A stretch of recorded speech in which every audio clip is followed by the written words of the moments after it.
tudo bom com vocês? Estamos aqui para mais um bate-papo do Café com Mães, a Nérila. Olá, meninas. A Evi aqui. Oi. Vamos falar sobre um assunto, vai nos trazer um assunto muito importante, que é fortalecendo relacionamentos entre pais e filhos. Isso aí, vamos que lá. tema importante, né? Tema maravilhoso. Evi, por que é tão importante ter um relacionamento saudável entre pais e filhos? Certo, então vamos lá. Nós somos biologicamente programados a ter relacionamentos, né? Então, nós nascemos já ali, aquele primeiro vínculo, mãe e filho. E o que a neurociência, ela nos fala sobre isso? Que é impossível que um cérebro em desenvolvimento, ele atinja o seu pleno desenvolvimento se ele viver em um lar hostil.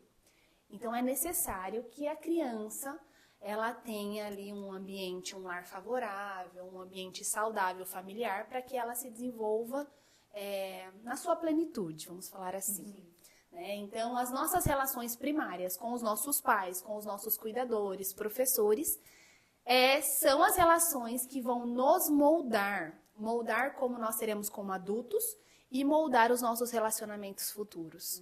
Então, nós vemos hoje um exemplo, né? Mulheres que aceitam estar dentro de um relacionamento tóxico, e aí quando você vai puxar lá atrás, aquela criança foi, como que eu posso dizer, o modelo dela de relacionamento dos pais era aquilo. Então, ela aceita depois de adulta, ela acha que é normal, que está tudo certo, né? E ela vai ali convivendo e continuando o ciclo, exatamente, ela vai ali reproduzindo o ciclo que, na verdade, a sua mãe viveu, o seu pai viveu. Então, ela continua, como se ela fosse programada. Nós somos programados na infância. Então, é essencial esse relacionamento aí saudável. Então, separamos aqui mais algumas perguntinhas. Certo. Quais são os benefícios de um vínculo forte para o desenvolvimento emocional e psicológico das crianças? Acho que já falamos um pouco aqui na primeira pergunta, mas realmente se desenvolver, essa criança ter o seu pleno desenvolvimento, se desenvolver da melhor forma, adquirir aí um equilíbrio emocional, inteligência emocional, enfim. E eu acho que quando a gente fala sobre isso, é interessante você falar também do lado oposto. Porque às vezes a gente fica pensando na hostilidade. Então, assim, às vezes a gente fica pensando dos relacionamentos entre pais e filhos e a gente pensa na hostilidade. Então, às vezes, o abandono ou pais muito agressivos. Mas o outro, o lado oposto, a extrema proteção. Assim, ou aquele pai que não quer que o filho se frustre, que não frustre. Que não quer que o filho se frustre, que não quer que o filho saia do eixo do bem-estar. Eu queria que você falasse um pouquinho sobre isso. Sim. Então, vamos lá. Nós temos alguns estilos de parentalidade. Nós temos o autoritário, que todo mundo conhece, a maioria de nós tivemos, fomos educados dessa forma. Nós temos o permissivo. Nós temos o superprotetor, que é o que a Nérila está falando agora. Nós temos o democrático, que é o que a psicologia aí sugere para que a educação seja baseada nesse estilo de parentalidade. E nós temos o indiferente. A gente às vezes fala muito do autoritário, mas a gente pode perceber que o superprotetor e o indiferente talvez causem marcas e prejuízos muito maiores do que um autoritário. Porque o autoritário é o quê? O rígido. Ele quer estar ali no poder, no comando. Mas ele tá ele está preocupado com a criança, mas ele não aceita também a opinião da criança. Então, crianças que crescem num ambiente autoritário, elas não têm voz. Não têm voz para fazer as suas escolhas, não participam das escolhas dos pais. Ou elas se calam, ou ela é aquela criança que fica querendo ser a melhor. Ela quer ser excelente em tudo para que ela seja amada pelos pais. Porque amada. Porque o que acontece? Nós sabemos que a criança, ela não hoje, por exemplo, né? Se você tá num relacionamento abusivo, você vai para uma terapia, você consegue enxergar isso, você sabe que é o outro que tá te fazendo mal. A criança, da percepção da criança, a criança não sabe. Ela acha que ela não merece o amor dos pais. E aí ela busca de forma inconstante, não, eu preciso ser o melhor aluno, eu preciso tirar boas notas, eu preciso ser isso, eu preciso ser aquilo. E ela fica buscando a aprovação do pai a todo momento. Até eu tenho um exemplo para dar para vocês, os meninos jogam futebol. E tem alguns pais que são extremamente invasivos, gente, é absurdo. E que eles levam aquilo ali, a criança tá numa escolinha de futebol, aprendendo futebol, mas eles levam aquilo ali à risca. Então eles ficam do lado de fora, vai.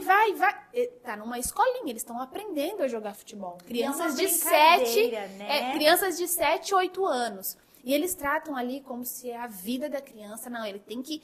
E eles têm que ganhar sempre, e não só isso, eles são agressivos, né? Como é meninos, você vê alguns pais sendo agressivos, então colocando nome pejorativos na criança quando a criança erra. E aí aquela criança que tá ali, o pai pôr no defeito do lado de fora, todo o lance que ela dá, ela olha pro pai. Ela dá um lance, ela olha pro pai, buscando a aprovação do pai. Então, nós temos essas diferenças, né, de parentalidade, de educação. A permissividade é péssima. Nossa, aquela criança que não tem limite nenhum, provavelmente ela vai crescer um adulto inconsequente, sem responsabilidade nenhuma, né, sem entender o outro, que as vontades dele têm que ser atendidas a qualquer custo. Né, e aí, o que mais, Ariadne? Você vai fazer mais alguma pergunta? Sou eu. E quais são os desafios mais comuns que os pais enfrentam na construção de um relacionamento saudável? Faz de novo, né? E vamos lá, então, para mais uma questão. Quais são os desafios mais comuns que os pais enfrentam na construção de um relacionamento saudável com os filhos? Os desafios. Acho que um dos primeiros desafios que nós enfrentamos é olhar para dentro de nós mesmos. Entender a educação que nós tivemos e saber o que nós queremos para os nossos filhos e buscar ajuda, porque a gente não vai conseguir sozinho. Buscar conhecimento, buscar ajuda, fazer terapia, curar a nossa criança interior, né? A gente é um adulto e tem uma criancinha lá que foi ferida, que foi machucada, e a gente precisa se curar para não trazer isso para os nossos filhos. E é extremamente difícil, porque nós fomos programados. E parece que está no nosso DNA. A gente não quer fazer, daqui a pouco você vê, você já está fazendo. Você está copiando, repetindo coisas que o seu pai e a sua mãe faziam quando você era pequeno. Então, eu acho que o maior desafio é a gente olhar para dentro de si mesmo e quebrar esses padrões. E acho que perdoar também, né? Perdoar é essencial. Perdoar porque o pai foi programado daquele jeito, trouxe a educação, né, dos avós, são educações naquela época extremamente rígidas, que não se permitiam que as crianças errassem. E a gente tem um modelo aí histórico, né? Quem era a criança naquela época? Então, a criança era um mini adulto. A criança trabalhava, né, nas fábricas. Então, esse conceito de criança que nós temos agora é muito novo, é muito recente. Então, a gente precisa entender essa trajetória aí que os nossos pais, nossos avós viveram. E o perdão, os nossos pais fizeram o melhor que podiam. E eu acho que entender também que, assim, a gente, né, nós da nossa geração, tipo, eu sou assim, tenho essa dor, sou desse jeito por conta dos meus pais. Então, eu acho que a gente precisa entender que, tipo assim, a partir de agora nós somos adultos. Sim. Nós somos responsáveis pelas nossas ações e não nossos pais. Então, ir em busca dessa cura para não culpar o meu pai pela minha ação com o meu filho. Mas eu saber que eu sou adulta, né? Mas eu acho que isso que a gente fala é muito bom, porque assim, o maior desafio é você tomar essa responsabilidade. Gente, é muito difícil. É muito mais fácil você ficar dando desculpa. Fala assim, eu sou assim por causa do meu pai. Exatamente, eu sou assim por causa do meu pai, porque eu não consigo me libertar, porque eu não consigo. Tudo que eu começo eu paro. Não é tudo que eu começo eu paro. Se você já percebeu um padrão de comportamento de desistência, o que você vai fazer? Lutar contra isso. E realmente tomar as rédeas da sua vida, né? Não é culpando lá o pai e a mãe. Sim. E eu acho que vai resolver. A gente falar que você não consegue fazer isso sozinho. Não. Gente, é um fato, tá? E não estou querendo falar assim, precisa de um profissional. Precisa. A gente precisa. A gente precisa de uma orientação, a gente precisa de um profissional que nos mostre um caminho, a gente precisa de uma mentoria. Então, o que você está fazendo aqui, aqui, aqui? Porque a outra pessoa, ela vai conseguir enxergar de uma outra forma aquela situação que às vezes você não consegue e que você não entende, né? Mas por que eu faço isso? O que aconteceu lá na minha infância? Vamos reprogramar isso? O que aconteceu lá na infância que você trouxe para o adulto e que está te fazendo impedir de você de seguir em frente?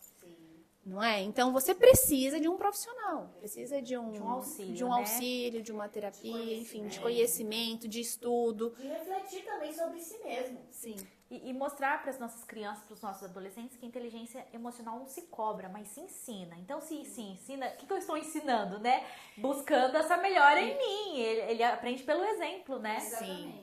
E aí, na pergunta que você trouxe sobre os benefícios, além de desenvolver a criança da melhor forma possível, a gente vai desenvolver autoconfiança, autoestima, resiliência, né, compaixão com o próximo, empatia. Então, todas essas características e essas habilidades são desenvolvidas na infância. Então, são benefícios desse vínculo fortalecido entre pais e filhos, e não só entre os pais e os filhos, mas com os demais familiares. Certo? Tem uma perguntinha aqui que eu acho muito importante, que eu acho que a gente vivencia muito, né? Assim, entre relacionamentos de pais e filhos. Você pode nos dar exemplo de situações que podem causar conflitos e distanciamento? Eu acho que distanciamento é uma palavra muito forte entre pais e filhos. A gente vê isso muito na adolescência, né? Sim. E que aí... Então, trazer alguns exemplos de situações que podem causar isso. Sim, algumas situações.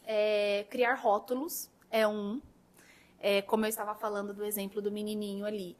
O pai falando, colocando apelidos ali, né? Porque a criança errou, então você coloca um rótulo na sua criança e a criança vira aquilo ali. Né? Eu rotulei ela, é lerda. É estressada, é brava, é chata. Você vai colocando rótulos no seu filho e daqui a pouco ele se torna aquilo ali. Não, ele se torna, às vezes, de tanto você ficar falando, ele vai se tornando uma criança que não vai te entender, você não vai conseguir dialogar com ele. E ele acredita naquilo. E demora, aí precisa ir para terapia, demorar anos e anos para entender que ele não era aquilo que o pai falava. Né? Era um comportamento, e aí nós precisamos entender que o comportamento é uma forma de comunicação. Então, se o seu filho está tendo um comportamento inadequado, você precisa olhar, investigar o que está causando aquele comportamento. Né? Então, comportamento é um sinal de alerta. O que está acontecendo? Né? Não é uma característica do seu filho. Sim. Não é, ele é assim, ele está com esse comportamento porque ele é chato, porque ele é birrento, porque ele é uma criança que não sabe esperar. Não, o que está acontecendo? E vamos lá, então, criar rótulos. Comparação, eu acho que comparação é péssimo. E com certeza é um dos exemplos de situações que podem causar esses conflitos e distanciamento entre os pais e os filhos. Por exemplo, comparar com um amigo, né? Às vezes o filho é único, mas ó, o seu amigo primos, tá fazendo isso. Os primos, irmãos, mas o seu irmão é assim, assim, assim, por que você é desse jeito? Meu Deus, eu quero morrer. Entre irmãos acho que entre irmãos porque eu é acho uma que os facada. irmãos não precisam dos pais, porque eles mesmos já se comparam. Eu acho que tem isso, né, na família, né? Mas quando os pais... eu acho que quando os pais... Isso é interessante, porque a gente vê que isso é até tema de novela, né? Quando a gente pega lá a Mulheres de Areia, lá, Ruth e Raquel... A novela traz muito disso, né? Olha a gente lá no Túnel do Tempo. Tá mostrando sua idade. Lá na novela Mulheres de Areia, né? A Ruth e a Raquel lá, o Marcos e a irmã dele, né? Agora me fugiu. A Malu. Gente, eles queriam que ela fosse perfeita igual o Marcos, que o Marcos era, né, o modelo de ser humano que os pais queriam. E ela era o extremo oposto gente, justamente... Pra provocar, né? Provocar. Exatamente, porque ele fica com um comportamento. Exatamente, ela ficava tão irritada com aquilo. Era uma indignação dela. Que ela reforçava e, na verdade, ela fazia um comportamento muito pior, que talvez até ela teria, né? Ela era completamente contrária mesmo a todas as regras ali estabelecidas e tal. Então, quantos filhos não fazem isso também, né? Eu acho que é É uma forma... É o que a gente falou, o comportamento, né? Olha pro comportamento do seu filho. Se ele está rebelde, o que está acontecendo? Sim. Essa rebeldia, ela não vem do nada. Ela tem ali algum ponto, alguma chavinha que causou a rebeldia. Eu acho que é a expectativa também. Tô falando bem altinho, acho que dá pra ouvir. Eu acho que é a expectativa que os pais também criam em relação aos filhos. Eu acho que também é uma relação. Isso, a expectativa e você querer que o seu filho seja talvez uma coisa que você queria ser. Ah, eu quero que meu filho seja, sei lá, juiz, médico, mas você queria. E o seu filho, ele quer ser aquilo. O que ele quer, né? O que ele quer. E outra coisa, um ponto, não ouvir. Você está escutando o seu filho? Você está atento ao que ele está falando? Nós não estamos falando só adolescentes, né? Nós estamos falando das crianças. Porque é na fase da criança que gera conexão. Exatamente, né? até aos 10 anos que nós vamos gerar a conexão com eles. Depois disso, se você não gerou conexão com seu filho de pequeno, é difícil, você vai ter um trabalhinho maior aí para poder gerar uma conexão dele pré-adolescente e adolescente. E diz que é criando conexão que se conduz. Sim, com Através certeza. da conexão que a gente Exatamente. conduz Porque tem confiança também, né? A partir do momento que você vai gerando conexão, eu acredito que a criança vai confiando cada vez mais, né? No pai e na mãe. Porque, assim, embora a gente pense que, eu vou uma confiar... via de mão dupla, né? É uma via de mão dupla. E, assim, às vezes as pessoas acham assim, o pai e a mãe pensa que ele já é confiável só porque ele é pai e mãe. E aí não é verdade isso. A ação diferente do discurso. Sim. Que nós trabalhamos dentro do tema de liderança. Sim. O pai que fala uma coisa pro filho, mas ele faz outra. Sim. Não? Então, o pai tá ali e aí liga uma pessoa, e fala que eu não tô. E ele tá pedindo pro filho não mentir. Sim. Né? Não mentir em relação a isso, aquilo. Não pode mentir, mas o pai está mentindo, não está sendo sincero. Então, as ações aí diferentes do discurso também, acredito que é um exemplo de situações de distanciamento. Muito bom. E agora, para a gente ir fechando o nosso assunto, esse tema maravilhoso, você poderia falar um pouquinho sobre técnicas e estratégias eficazes para melhorar a comunicação e o vínculo entre pais e filhos? Então, vamos lá. Primeiramente, o olhar para si mesmo, como eu já falei naquela outra questão, de você entender a educação que você teve, a educação que você quer passar para o seu filho, como você quer educá-lo e buscar ajuda para isso. Então, eu acho que é um primeiro ponto essencial. Sim. Você buscar ajuda e conhecimento. Então, como que eu quero educar o meu filho? Deixa eu ler, buscar profissionais aí de referência, leituras embasadas cientificamente, né? Não faça assim, ó. Eu vou fazer o oposto. Exatamente o oposto que minha mãe fez comigo. Não é uma boa técnica, né? Me fala isso. Sim. A Nery, ela tá dizendo, né? Não vou, por exemplo, eu tive a educação autoritária. Não, agora eu vou deixar meu filho fazer o que quiser. Não faça isso, por favor.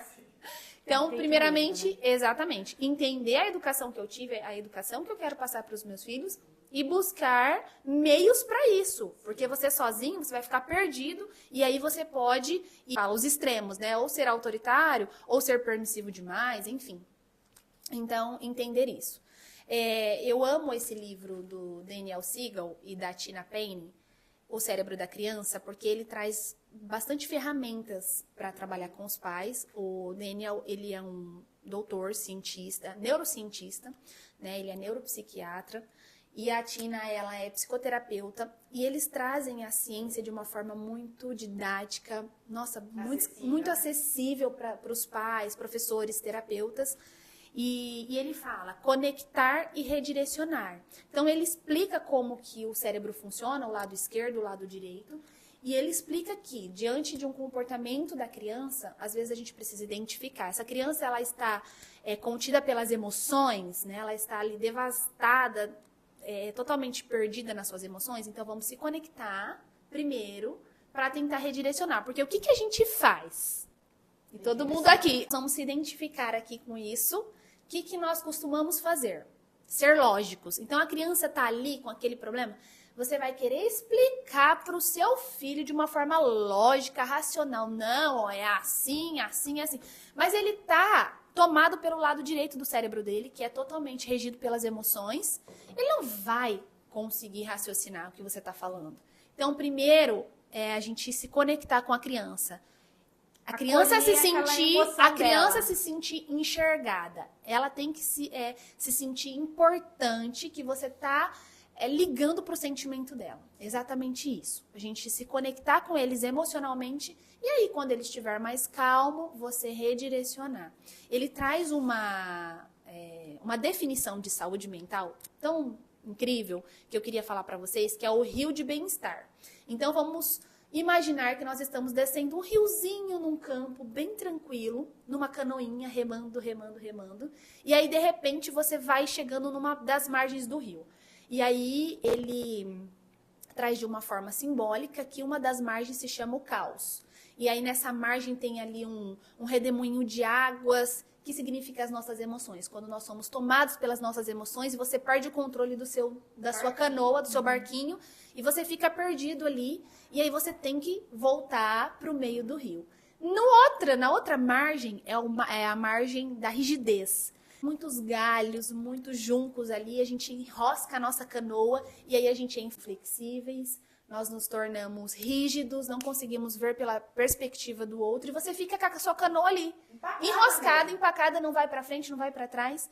E o que ele traz como saúde mental? É exatamente a permanência nesse fluxo harmonioso entre as duas margens. Isso é saúde mental. Quando você consegue ir se mantendo. Não quer dizer que você vai para uma margem ou outra. Não é isso. Você vai, mas o seu objetivo é voltar logo.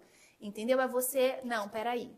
Vamos voltar para o meio do nosso riozinho e continuar ali. E aí ele traz algumas ferramentas para os pais conseguirem fazer essa conexão entre o cérebro, a parte direita e esquerda, que é a parte lógica, e a parte emocional, e a criança conseguir se regular.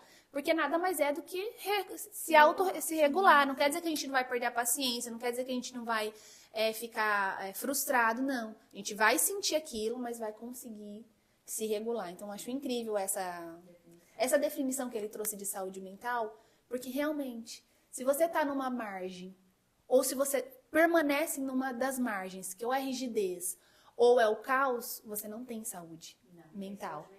Entendeu? Então, é bem legal isso. E assim, a gente se confunde, né? Que acolher a emoção da criança ou do adolescente dar razão para ele do comportamento dele. E é diferente. Então, assim, mostrar pro meu filho, tá tudo bem você se sentir assim, ter essa emoção, mas não aprova a sua reação, o seu comportamento. Sim. Então eu acho que... E aí é onde a gente entra pra permissividade e a gente entra nesses polos, porque a gente não tinha as nossas emoções acolhidas pelas gerações anteriores, nossos pais, a gente não tinha isso. Eu acho que é justamente isso que se confunde hoje em dia. Tipo assim, eu acolhi a emoção dele, eu também estou dando razão pelo comportamento dele. E isso acontece muito nas escolas, falta de respeito com os professores e vice-versa, essas coisas todas, né, que acontecem na escola. É você falar, não, eu entendo a sua frustração, a sua emoção, eu tô, né, te dou, mas o seu comportamento eu te entendo, não mas é o seu adequado. comportamento não é adequado. Sim. Eu entender a sua emoção não significa que eu estou dando razão pro seu comportamento. Sim, e o que a gente precisa também entender sobre isso é que eles precisam colher as consequências. Né? Porque, por exemplo, os pais que são super protetores, eles querem a qualquer custo que os filhos não sofram. E às vezes o filho tem uma atitude, o pai vai lá, passa a mão na cabeça daquela criança e não deixa ele sofrer a consequência.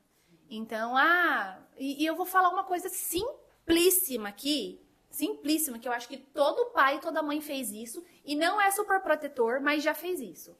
Por exemplo, o filho esquecer o caderno em casa, um livro, ou qualquer que seja um trabalho que ele tinha que fazer, e o pai vai lá correndo levar na escola. Que pai nunca fez isso? Se a gente souber... vezes, e aí tava acontecendo direto, e teve um dia eu falei, hoje não. Hoje você vai ficar e vai perder a sua matéria. Você arruma uma folha, você se vira, porque estava acontecendo toda semana. Tipo assim, uma semana, na outra de novo. Que é isso? E é responsabilidade. Exatamente. Então, assim, é uma coisinha assim, mas isso vai prejudicar o seu filho. Porque é exatamente nessas consequências naturais que eles vão aprender. Então, você deixou a sua apostila, você vai ficar sem a nota. Você não fez a sua tarefa? Que pena, filho. Eu estava aqui para te ajudar, você não marcou a data, você vai ficar sem o seu trabalho. Então, você não fez isso? Bom, qual que é a consequência disso que você não fez? Né? Uma, duas vezes que eles sofrerem as consequências, eles ficam ótimos.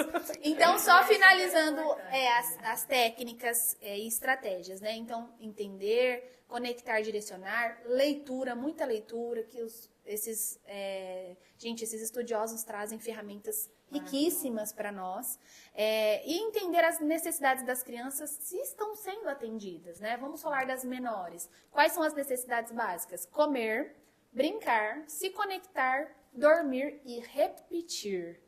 As crianças precisam de repetição e rotina. Isso faz bem para elas, torna o dia delas previsível, isso traz saúde mental para as crianças, desenvolvimento para essas crianças. Às vezes a mãe fala, mas de novo, de novo. É com a repetição que ela vai aprender. Né? E ser ali, por exemplo, meu filho, eu ensinei ele a arrumar a cama, mas ele fez um dia, mas no outro, você foi lá de novo? Ele precisa ter uma repetição para ele conseguir fazer aquilo sozinho. Sim. Né? Então tem que ter repetição. Se a gente fizer um dia ou outro. Ensinem os filhinhos, meninos, dobrar as camisetas. Porque se depois a gente pega os maridinhos, não sabe dobrar as camisetas. Todos os dias ensinar, né? Não vem aqueles homens com aquelas camisetas troncha. Vai fazer uma mala, não sabe dobrar uma roupa? Por favor, ensinem, mamães. Papais também ensinem. E aprendam com os filhinhos também. Acho que os pais estão mais aprendendo do que ensinando. Tem uma última pergunta, mas eu acho que você respondeu. Sim. Que são as sugestões práticas que os pais podem aplicar no dia a dia para fortalecer o relacionamento com seus filhos. Eu acho que é legal falar. Mas tem mais algumas dicas? Finalizando, então, lembrar que crianças abaixo de 5 anos, elas não se regulam sozinhas. Então, nós somos os correguladores delas. Se a gente estourar, essa criança pode até ficar quieta na hora que você gritar. Depois, qualquer situação que ela tiver, ela vai gritar e vai chorar, enfim. É o comportamento que a gente fala, né? Olha o comportamento da criança. Então, nós somos os correguladores deles, abaixo de 5 anos, acima aí de 5, 6 anos, eles já conseguem entender. E tem uma ferramenta também que o Daniel Siegel, ele traz. Vou tentar explicar ela aqui. E que a gente pode usar com os nossos filhos, que é explicar o cérebro na palma da mão. Crianças de 5, 6 anos, acho legal falar para eles. O que acontece, então, vou colocar aqui para mim falar. Opa. Então, explicar para eles que o nosso cérebro funciona dessa forma. Então, aqui a gente tem a palma da mão, a gente tem aqui, a coluna vertebral. Essa parte aqui é o sistema límbico, que funciona junto com o tronco cerebral, né? Que é onde funcionam as nossas emoções, é a parte nossa de fuga, de desmaiar, de fugir, é essa parte aqui. E de lutar, isso, exatamente. De fuga, de luta e de desmaiar, de congelar, desmaiar. Sim. Então, é essa parte aqui que é o nosso sistema límbico junto com o tronco cerebral. A parte de cima é o nosso córtex, que é a nossa parte mais desenvolvida. Que, como nós já sabemos, finaliza aí o desenvolvimento aos 25 anos. Por que ele traz essa forma aqui? Para explicar para a criança que isso aqui tem que funcionar todo mundo junto. Se por um acaso estiver desconectado aqui, então, por exemplo, alguém te irrita, você sofre alguma coisa, isso aqui vai abrir e isso aqui vai estar sozinho, vai estar exposto, né, às reações ali da criança. Então, abriu, a gente já entra numa forma primitiva de reação. Né? Então, aí ele explica que essa parte aqui a gente raciocina, essa parte aqui é a mais primitiva. Ensinar a criança. Por quê? Mas, e aí, como que eu faço? Vamos voltar a mãozinha? Vamos fechar a mãozinha para você pensar direito? O que você precisa para você poder raciocinar e pensar com clareza? Eu preciso de um tempo. Eu preciso lavar meu rosto, eu preciso respirar, fazer uma respiração, tomar uma água. Por quê? Porque tá abrindo e vai estourar. E aí, quando abre, né, a parte que pensa que a gente é mais lógico, que é a mais desenvolvida, a gente vai explodir, estourar e vai ter reações que nós não vamos gostar. e vamos se sentir mal depois. E é importante também, quando a gente tem essas reações, a gente pedir desculpa para os nossos filhos. E essa forma da mãozinha é bem legal, é bem lúdica. Bem didática para falar para eles, porque, você tá subindo aqui, o pininho que você vai explodir. Vamos se acalmar? O que você precisa para se acalmar? Eu preciso, então, meditar, eu preciso ler um livro, porque também as crianças gostam de histórias. Sim. Né, e dessa parte lúdica. Então, eu acho bem legal trazer isso para eles. 5, 6 anos, eles já entendem. E nós também. Vou usar, gente, para os filhos crianças. Chegando em casa, a mamãe fala, vocês estão subindo os dedinhos, vocês estão subindo. Ou quando a gente chegar em casa, a gente vai falar, olha o jeito que eu tô. Olha, cuidado, eu tô precisando baixar os dedinhos. Bateu o vento aqui, Maridos, escutem a mãozinha.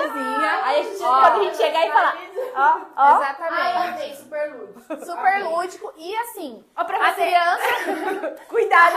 Elas já estão usando outro sentido aqui. Cuidado. O Daniel, o doutor, que faz toda uma configuração do cérebro, elas já estão usando.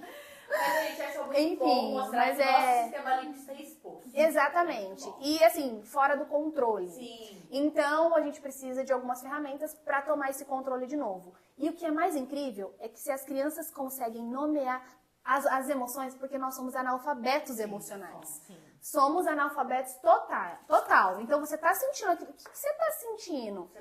Você não sabe nomear se é ansiedade, se você está ansioso, se você está frustrado, se você está triste. O que você está sentindo?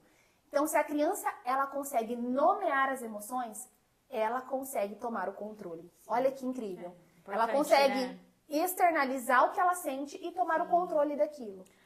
Então, existe aí uma diquinha, né? Ensinar o nome dos sentimentos para os nossos filhos, assim como nós ensinamos os nomes das cores. Exatamente. Então, assim como a gente ensina o nome das cores, a gente vai ensinar... Mas a gente precisa aprender, né? Porque a gente também vai falar as emoções primárias ali. Triste, alegre. Só triste, tem gente que não conhece. Que a gente aprendeu. Só triste e alegre. Que a gente aprendeu lá no Divertidamente. Só aquelas, né? Mas existem muitas. Assiste já o Divertidamente, já saiu 2, tá? Já saiu, então.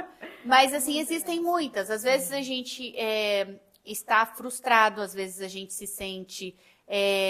por exemplo, a gente está rejeitado, às vezes a gente está com inveja, envergonhado, angustiado. Então, às vezes, assim, é uma coisa ruim de afastamento. Eu sinto que eu quero me afastar, mas eu não consigo nomear por quê. Então, é isso. E é tão engraçado porque é igual as cores mesmo, né? Se a gente for pegar, então tem os sentimentos primários ali, que são os que a gente mais conhece, depois os secundários, que tá relacionado ali com o primário, e é igual as cores primárias, secundárias, a gente vai ensinando, né? Exatamente. Às vezes você está sentindo mais de uma coisa também. Também.